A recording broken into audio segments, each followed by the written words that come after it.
तो कहानी की शुरुआत में हमें दिखाया जाता है कि सूरज धीरे धीरे पृथ्वी के पास आ रहा है, जिस वजह से पृथ्वी के सभी इलाकों में आग और सूखा फैलने लगा है। इसलिए जल्दी ही साइंटिस्ट पृथ्वी पर आने वाली सोलर क्राइसिस के खतरे के बारे में पूरी दुनिया में अनाउंस करने लगते हैं, जिसमें वो सभी को बताते हैं कि अगर सूरज इसी स्पीड से आगे बढ़ता रहा तो सूरज 100 सालों में पृथ्वी को अपने बीच समा के खत्म कर देगा और 300 सालों बाद वो पूरे सौर मंडल को ही खत्म कर देगा। इसलिए पृथ्वी को बचाने के लिए UEG यानी यूनाइटेड अर्थ गवर्नमेंट मूविंग माउंटेन नाम के एक प्रोजेक्ट पर काम करने का फैसला करती है। इस प्रोजेक्ट के अकॉर्डिंग साइंटिस्ट काफी सारे बड़े बड़े इंजन्स बनाकर पृथ्वी के अलग अलग हिस्सों में इंस्टॉल कर देंगे, जिसकी मदद से पृथ्वी को सौर मंडल से बाहर ले जाकर बचा लिया जाएगा। लेकिन इस प्रोजेक्ट में काफी खर्चा होने वाला था, साथ ही खाने पीने के रिसोर्सेज भी दिन प्रतिदिन खत्म होते जा रहे थे, जिस वजह से लोग दंगे और प्रोटेस्ट करने लगे थे। इन प्रोटेस्ट में वो लोग शामिल थे जिन्हें किसी भी अंजाम या खतरों की परवाह नहीं थी, क्योंकि इन लोगों का मानना था कि जो खतरा अभी तक पृथ्वी पर नहीं आया है उसके लिए गवर्नमेंट इतना बड़ा रिस्क लेकर पृथ्वी और मानव जाति को खतरे में डाल रही है। वहीं दूसरी ओर UEG डिजिटल लाइफ नाम के एक प्रोजेक्ट यानी DLP पर बैन लगा देती है, जिस वजह से प्रोटेस्ट और भी ज्यादा बिगड़ जाते हैं, क्योंकि DLP एक कट्टर ग्रुप था जिसका मानना था कि इंसानों का फ्यूचर सिर्फ कंप्यूटर में है। असल में वो एक ऐसा प्रोग्राम डेवलप करना चाहते थे जिससे इंसान अपने दिमाग को एक डिस्क में अपलोड कर सकता था, लेकिन रिसोर्सेज की कमी के कारण वो इस प्रोग्राम को आगे नहीं बढ़ा सकते थे। इसलिए रिसोर्सेज के लिए वो हैकिंग करके UEG पर आतंकवादी हमला करते रहते थे। इन सब के बीच UEG नोटिस करती है कि उनके मूविंग माउंटेन प्रोजेक्ट से लोगों का विश्वास उठता जा रहा है, जिस कारण काफी सारे लोग इस प्रोजेक्ट को रोकने की कोशिशें कर रहे हैं। पर तभी चाइनीज एम्बेसडर जाओ इस प्रोजेक्ट के पहले पार्ट को कंप्लीट करने का कहते हैं, क्योंकि उनका मानना था कि पहला पार्ट जल्द ही पूरा हो जाएगा और लोगों को दोबारा उनके मूविंग माउंटेन प्रोजेक्ट पर विश्वास होने लगेगा। जाओ कहते हैं कि इस पहले पार्ट को कंप्लीट करने के लिए सबसे पहले चंद्रमा पर मौजूद इंजन्स की टेस्टिंग की जाएगी, क्योंकि हम चंद्रमा को भी सौर मंडल से धकेलने का प्लान कर रहे हैं ताकि पृथ्वी का ग्रेविटी से कनेक्शन टूट जाए। वहीं UEG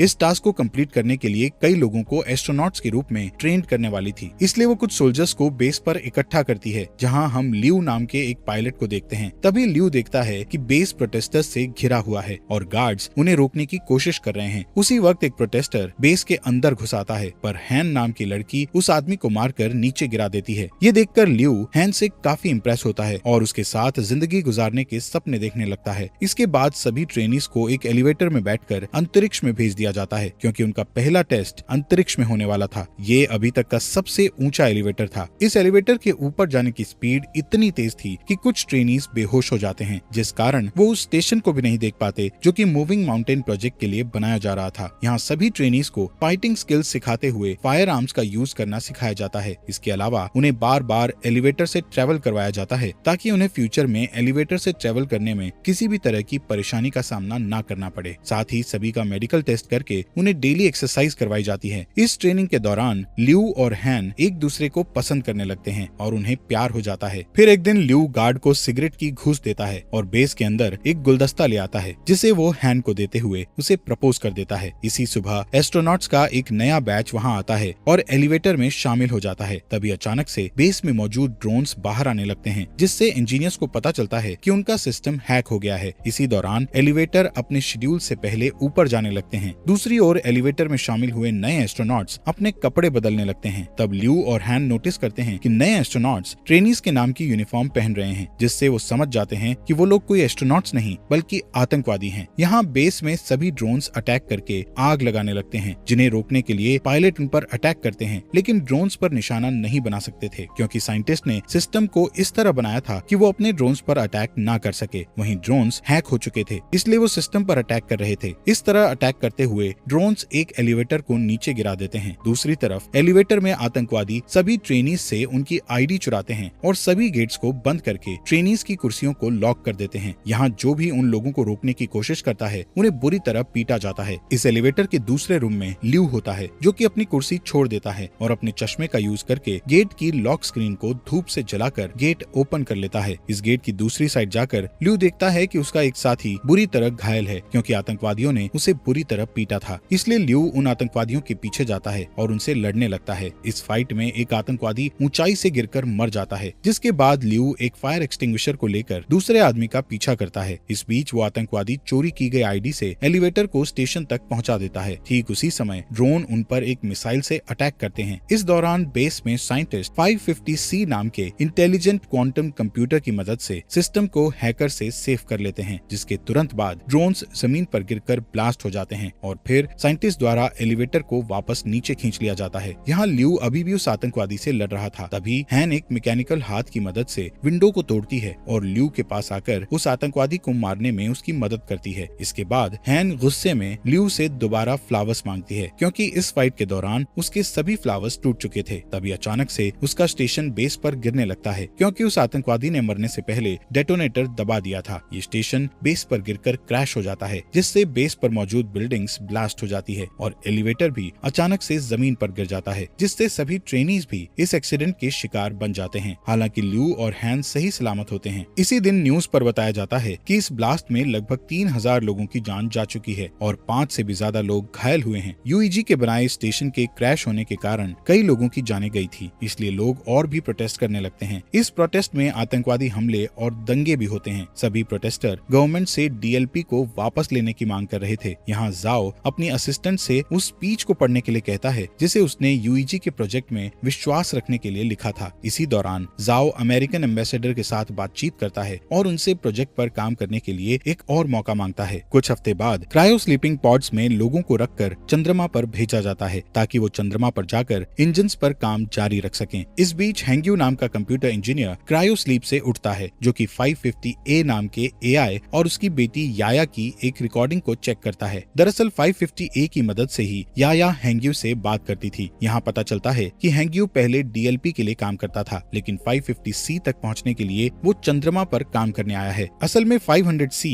पूरे बेस को कंट्रोल करता है, इसलिए हैंग्यू को लगता है कि वो 500C का यूज याया की क्लिप बनाने में करेगा, जिससे कुछ सेकंड्स के लिए उसकी मरी हुई बेटी का दिमाग एआई में डेवलप हो जाएगा। यहाँ टीम के बाकी मेंबर्स के साथ काम करते हुए हैंग्यू को पता चलता है कि जाओ नाम का कंप्यूटर रिसर्चर 550C का इंचार्ज है और वो चाहता है कि हैंग्यू उनके सिस्टम के ऑपरेशंस पर उनके साथ काम करे। इसके बाद हैंग्यू और जाओ 550C का पहला टेस्ट बेस के हर एक सेक्टर को एक्टिवेट करके करते हैं। जब वो कंप्यूटर के द्वारा वर्क के पूरा होने का वेट करते हैं, तब जाओ हैंग्यू को अपने दिमाग की डिजिटल कॉपी देता है, जिसे कंपनी ने जब्त कर लिया था, क्योंकि उन्होंने डीएलपी पर बैन लगा दिया था। यहाँ जाओ हैंग्यू को समझाता है कि ये तुम्हारे ऊपर डिपेंड करता है कि तुम इस कॉपी को डिस्ट्रॉय करना चाहती हो या नहीं। कुछ समय बाद हैंग्यू याया की क्लिप जाओ को दिखाता है। इस बीच हैंग्यू उस दिन को याद करता है जब वो अपनी पत्नी और बेटी के साथ कार से कहीं जा रहा था। तब अचानक से उसकी कार एक ट्रक से टकरा गई थी, जिससे उसकी पत्नी की तुरंत ही डेथ हो गई थी, पर याया कुछ समय तक जिंदा थी। इसलिए हैंग्यू याया के दिमाग को कंप्यूटर के जरिए जिंदा रखने के लिए उसे डीएलपी के पास ले गया था, लेकिन वो लोग उसकी मदद करना नहीं चाहते थे, क्योंकि उनकी टेक्नोलॉजी अभी तक तैयार नहीं हुई थी। इस बीच हैंग्यू की मुलाकात जाओ से हुई, जो कि पहले डीएलपी में काम करता था। यहाँ जाओ ने हैंग्यू पर एहसान करते हुए याया के दिमाग को 550A नाम के एआई में डाल दिया था। यहाँ प्रेजेंट में हैंग्यू जाओ से रिक्वेस्ट करता है कि वो याया पर 550C का यूज करे, जिससे याया पूरी तरह एआई में बदल सके, जिस पर जाओ हैंग्यू से कहता है कि याया के लिए 550A ही काफी है। इसी बीच उनका सिस्टम डिटेक्ट करता है कि वहाँ Z9 लेवल का सोलर स्टॉर्म आने वाला है, जिससे सभी लोग बेस पर वापस जाने का सोचते हैं, लेकिन उनके पास जो गाड़ियाँ थी उनकी स्पीड ज्यादा नहीं थी, पर फिर भी वो कोशिश करते हैं और किसी तरह सभी इंजन्स को बेस में रखकर उन्हें सोलर स्टॉर्म से बचा लेते हैं। पर इस प्रोसेस में 550C एआई बुरी तरह जल जाता है, जबकि प्रोजेक्ट को 3 दिनों में लॉन्च करना था, जिसके लिए उन्हें एक एआई की बहुत ज्यादा जरूरत थी। तब हैंग्यू जाओ को अपना 550A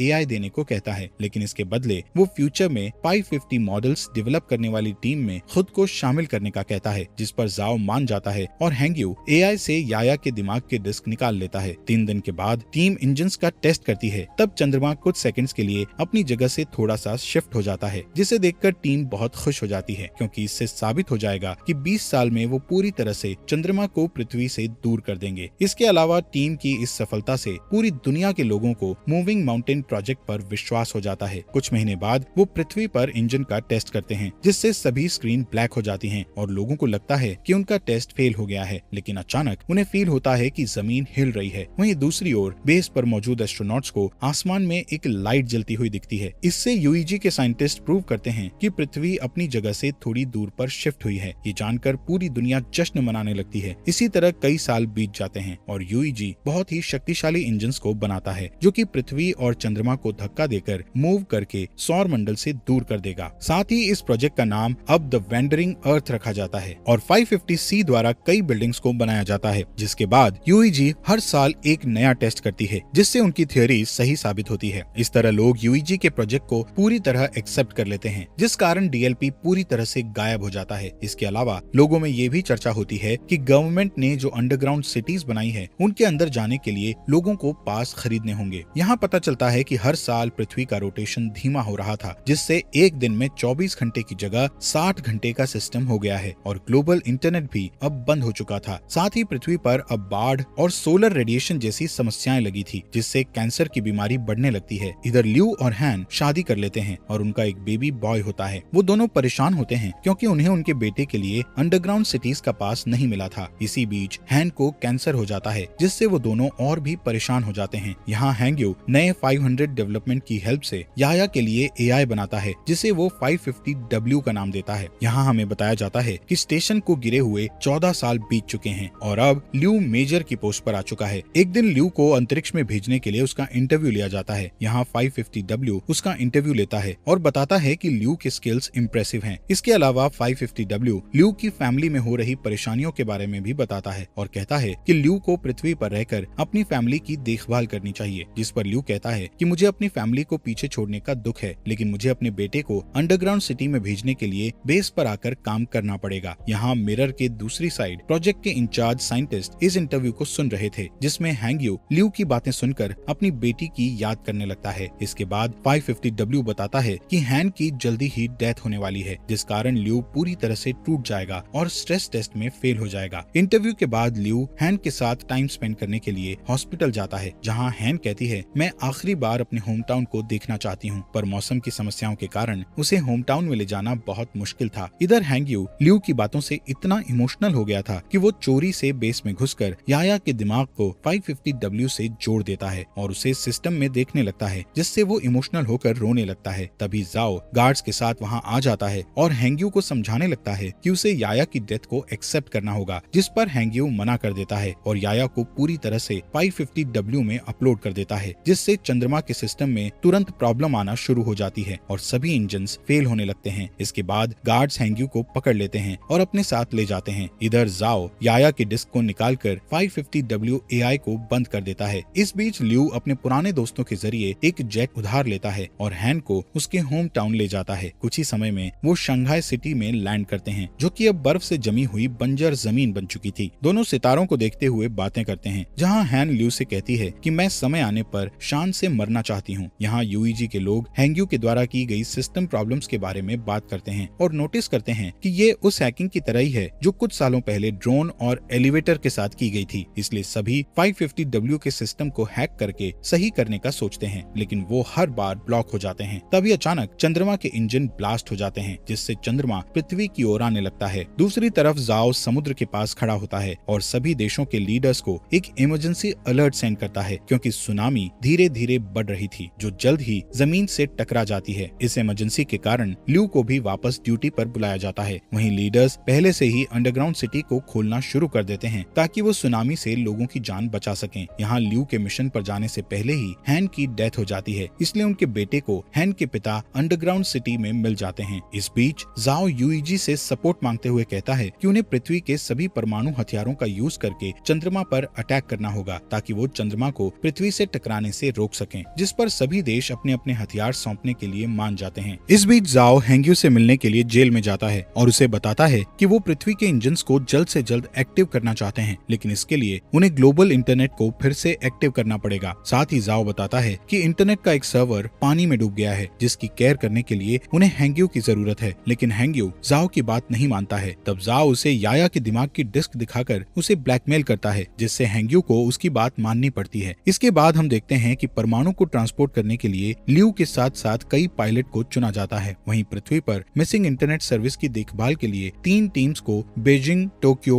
और डैलस भेज दिया जाता है। इसके बाद चुने हुए पायलट्स शटल्स के साथ चंद्रमा के लिए रवाना हो जाते हैं, जहां अंतरिक्ष में एस्ट्रॉइड्स प्लैनेट तेजी से शटल से टकराने लगते हैं, जिससे कई शटल्स क्रैश हो जाते हैं और टीम को 200 हथियारों का लॉस हो जाता है। इस वजह से अब उनके पास सिर्फ 180 हथियार ही बचे होते हैं। थोड़ी ही देर में बाकी के शटल्स चंद्रमा की सतह पर आ जाते हैं, लेकिन तभी एस्ट्रॉइड्स एक शटल को हिट कर देता है, जिससे ल्यू की शटल भी क्रैश हो जाती है। इसलिए उन्हें मजबूरन जमीन पर उतरना पड़ता है। इस दौरान उन्हें 384 हथियारों का फिर से लॉस हो जाता है। यहाँ बचे हुए लोग टेप को ढूंढने लगते हैं ताकि वो उनके टूटे हुए हेलमेट को ठीक करके अपने घाव पर पट्टी कर सकें। इसके बाद वो लोग तय करते हैं कि वो लोग बचे हुए हथियारों को पैदल ही चंद्रमा पर फिट कर देंगे, पर ल्यू नहीं चाहता था कि इस काम को करके यंग लोग मारे जाएं, इसलिए वो अकेला शटल से बाहर आकर गेट को बंद कर देता है। यहाँ पृथ्वी पर तीनों टीम्स सर्वर की जगह पर पहुंचकर पानी के नीचे चली जाती हैं, जहाँ ड्रोन और स्पेशल टूल्स की मदद से हैंग्यू की टीम बिल्डिंग में जाती है और सर्वर का दरवाजा ढूंढने लगती है। लेकिन जब वो दरवाजे को जबरदस्ती खोलते हैं तो उनका एक आदमी बुरी तरह घायल हो जाता है। तब जाओ उसके घावों को सही करने की कोशिश करता है, लेकिन उनके पास घाव को ठीक करने के लिए कोई सामान नहीं था, जिस कारण उस आदमी की डेथ हो जाती है। जिसके बाद हैंग्यू और जाओ इंटरनेट को वापस लाने के लिए कनेक्शन बनाने का डिसीजन लेते हैं। दूसरी तरफ ल्यू हथियारों को एक ट्रक से ले जाने लगता है। तभी अचानक चंद्रमा का मलबा पृथ्वी से टकराता है, जिस वजह से बिल्डिंग्स हिलने लगती है और कुछ हार्डवेयर जाओ के पैर पर गिर जाते हैं, जिससे वो बुरी तरह फंस जाता है। तभी उस रूम में पानी भरने लगता है। दूसरी ओर हैंग्यू अपने ड्रोन की मदद से भी रूम का गेट नहीं खोल पा रहे थे, इसलिए जाओ उसे जल्दी से पासवर्ड की दे देता है, पर इस दौरान जाओ की पानी में डूबने से डेथ हो जाती है। इसके बाद चंद्रमा का मलबा पृथ्वी की मेजर लोकेशंस को डिस्ट्रॉय करने लगता है, जिससे अंडरग्राउंड सिटीज में जा रहे लोग पैनिक होने लगते हैं। वहीं यूईजी में जाओ को बुरी खबर मिलती है कि उनके पास परमाणु हथियारों का एक साथ ब्लास्ट करने के लिए समय नहीं है, जिससे जाओ उम्मीद खो देता है। पर तभी उसका एक आदमी उसे सोल्यूशन बताता है कि अगर वो अंतरिक्ष में और भी एस्ट्रोनॉट्स को भेज देंगे तो हथियारों को मैनुअली ब्लास्ट किया जा सकता है, यानी कि सभी एस्ट्रोनॉट्स को अपना सेक्रीफाइस करके दुनिया को बचाना होगा। इस ऑपरेशन के लिए 300 लोगों की जरूरत थी। यहाँ एक पुराना पायलट कहता है कि ऐसा करना हमारा कर्तव्य है, पर यंग लोग फ्यूचर की देखभाल करने के लिए हैं, इसलिए उनका सेक्रीफाइस ना किया जाए। उस पायलट की बात मानते हुए सभी पुराने पायलट्स को एस्ट्रोनॉट्स की टीम के साथ चंद्रमा पर पहुंचा दिया जाता है, जहां ल्यू उन्हें आता हुआ देखकर चौंक जाता है, लेकिन उसका कम्युनिकेटर टूट गया था, इसलिए वो पृथ्वी पर वापस लौटने से पहले अपने पुराने टीचर और ट्रेनिंग पार्टनर्स को गुड बाय नहीं बोल पाता है। दूसरी ओर यूईजी बताती है कि टोक्यो और डैलस के सर्वर वापस आ चुके हैं, लेकिन बीजिंग का सर्वर अभी तक नहीं आया है। यहाँ बीजिंग में हम हैंग्यू को देखते हैं, जिसके रूम में पानी भरने लगता है और वो की को सही कंप्यूटर से नहीं जोड़ पाता। तभी चंद्रमा पर एस्ट्रोनॉट्स सभी परमाणु हथियारों को ब्लास्ट करने लगते हैं। ठीक उसी समय हैंग्यू भी उसकी माइंड डिस्क को एक कंप्यूटर से जोड़ देता है, जिससे चंद्रमा बुरी तरह ब्लास्ट हो जाता है। पर अब चंद्रमा का मलबा तेजी से पृथ्वी की ओर आ रहा था, इसलिए पृथ्वी को जल्द ही वहाँ से हटाने की जरूरत होती है। यहाँ हैंग्यू याया की क्लिप को एक्टिव करता है और उसे की दिखाकर अंदर से इंटरनेट को एक्टिव करने के लिए कहता है। तभी रूम में पानी भर जाता है, जिससे हैंग्यू की भी डेथ हो जाती है। वहीं चंद्रमा का मलबा पूरी दुनिया में गिरने लगता है। तभी यूईजी इमरजेंसी मैसेज भेजकर बताता है कि उनका मिशन फेल हो चुका है, जिससे शहरों में दंगे होने लगते हैं। वहीं जाओ हार नहीं मानता और अपनी टीम को इंजन्स में आग लगाने को कहकर उन्हें उल्टी गिनती शुरू करने को कहता है। इसी दौरान बीजिंग में हैंग्यू का दिमाग अचानक कंप्यूटर के अंदर एक्टिव हो जाता है, जहां वो अपनी बेटी से दोबारा मिलकर बहुत खुश होता है। इसके बाद हैंग्यू एआई में जाकर इंटरनेट सर्वर को एक्टिव कर देता है। तभी जाओ के आदेशों का पालन करते हुए एक आदमी इंजन्स को स्टार्ट कर देता है और फिर देखते ही देखते पृथ्वी मूव करने लगती है और चंद्रमा के मलबे से बच जाती है। ये देखकर पूरी दुनिया के लोग जश्न मनाते हैं। यहाँ ल्यू शटल से ही पृथ्वी को हिलते हुए देखता है, इसलिए वो जल्दी से वीडियो रिकॉर्ड करता है ताकि वो अपने बेटे को ये सीन दिखा सके। दूसरी ओर हैंग्यू और याया के दिमाग का बैकअप 550W में एक साथ मिक्स हो जाता है। इसके बाद हमें 7 साल बाद का सीन दिखाया जाता है, जहाँ पृथ्वी वापस से 24 आवर के सिस्टम में आ चुकी है और जाओ रिटायर्ड हो चुका है। लेकिन अब उनकी असिस्टेंट यूईजी में उनकी लेगेसी को आगे बढ़ा रही है। अब क्योंकि चंद्रमा से उनको कोई भी खतरा नहीं है, इसलिए वो अपने प्लान का सेकंड पार्ट शुरू करते हैं, जिसमें वो 10 साल के अंदर जुपिटर प्लैनेट के पास से उड़ेंगे और फिर पृथ्वी को हमेशा के लिए सौर मंडल से बाहर कर देंगे। इसलिए इंजन्स पर नजर रखने के लिए एक स्पेस स्टेशन बनाया गया है, जिसका इंचार्ज ल्यू है। और इसी के साथ ये मूवी यहीं पर खत्म हो जाती है। दोस्तों, आपका दिल से शुक्रिया आपके अपने फॉक्स एक्सप्लेनर हिंदी चैनल को सब्सक्राइब करने के लिए।